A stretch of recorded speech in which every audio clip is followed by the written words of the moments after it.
ஹரே கிருஷ்ணா. இன்றைக்கு மந்த்ரா புஷ்பம் சேன் பண்ண போகிறேன்.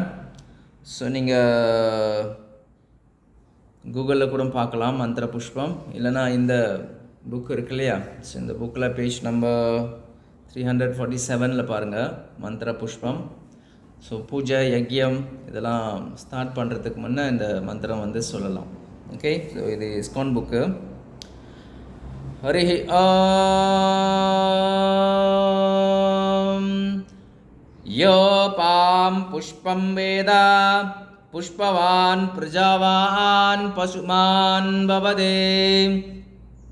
சந்திரமாவா அபாம் புஷ்பம் புஷ்பவான் பிரஜாவான் பசுமான் பவதே. யா ஏவம் வேத யோபாம் ஆயதனம் வேத ஆயதனவான் பவதே.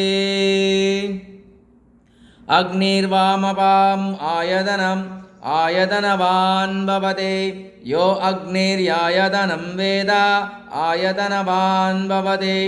ஆபோ வா அக்னிராயதனம் ஆயதனவான் பவதே. ய ஏவம் வேத யோபாம் ஆயதனம் வேத ஆயதனவான் பவதே. வாயுர்வாமபாம் ஆயதனம் ஆயதனவான் பவதே. யோ வாயுர்யாயதனம் வேத ஆயதனவான் பவதே. ஆபோ வை வாயுர் ஆயதனம் ஆயதனவான் பவதே. ய ஏவம் வேத யோபாம் ஆயதனம் வேத ஆயதனவான் பவதே.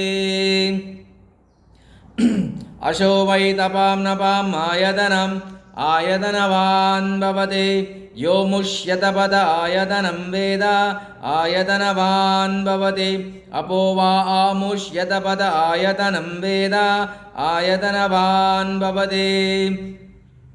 ய ஏவம் வேத யோபாம் ஆயதனம் வேத ஆயதனவான் பவதே. சந்திரமாவாமபாம் ஆயதனம் ஆயதனவான் பவதே. யச்சந்திரமசயாயதனம் வேத ஆயதனவான் பவதே. ஆபோ வை சந்திரமச ஆயதனம் ஆயதனவான் பவதே. ய ஏவம் வேத யோபாம் ஆயதனம் வேத ஆயதனவான் பவதே.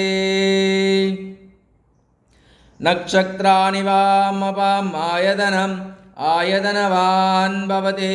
யோ நக்ஷத்ராணாம் ஆயதனம் வேத ஆயதனவான் பவதே. அப்போ வை நக்ஷத்ராணாம் ஆயதனம் ஆயதனவான் பவதே. ய ஏவம் வேத யோபாம் ஆயதனம் வேத ஆயதனவான் பவதே. பார்ஜன்யோவபாம் ஆயதனம் ஆயதனவான் பவதே. ய பார்ஜன்யஸ்யாயதனம் வேத ஆயதனவான் பவதே. அப்போ வை பார்ஜன்யஸ்யாயதனம் ஆயதனவான் பவதே. ய ஏவம் வேத யோபாம் ஆயதனம் வேத ஆயதனவான் பவதே. சம்பத்சரோ வாமபாம் ஆயதனம் ஆயதனவான் பவதே. யத் சம்பத்சரஸ்யாயதனம் வேத ஆயதனவான் பவதே. அப்போ வை சம்பத்சரஸ்யாயதனம் ஆயதனவான் பவதே. ய ஏவம் வேத யோ சுனவம் பிரதிஷ்டிதம் வேத பிரதி ஏவ திஷ்டதே. ஓம் சாந்தி சாந்தி சாந்தி. ஹரே கிருஷ்ணா. ஸோ இந்த மந்திரம் வந்து நீங்கள் 2 பேர் சான் பண்ணிங்கன்னா பெட்டராக இருக்கும். இப்போ நான் சிங்கிள் பண்ணும்போது கொஞ்சம் கஷ்டமாக இருக்கும். ஸோ இவர் ஒரு லைனு இல்லை ஒரு 3 லைன், அவர் 3 லைன், இவர் 3 லைன், அவர் 3 லைனாக்கா சுலபமாக இருக்கும். ஸோ இந்த மந்திரம் நீங்கள் மற்றவங்களுக்கு டீச் பண்ணலாம். ஸோ இது இந்த புக் ஆஃப் சம்ஸ்காரா இஸ்கானில் புக்கில் இருக்குது. அப்புறம் இல்லைன்னா நீங்கள் கூகுளில் டச் பண்ணி பாருங்கள். இந்த மந்திரங்கள் வந்து யாகத்திற்கு முன்போ இல்லை பூஜைக்கு முன்போ பகவானுக்கு நம்ம இந்த மந்திரத்தை நாம் சொல்லலாம். Thank you very much. Hare Krishna. Shri Prabhupada ki jai.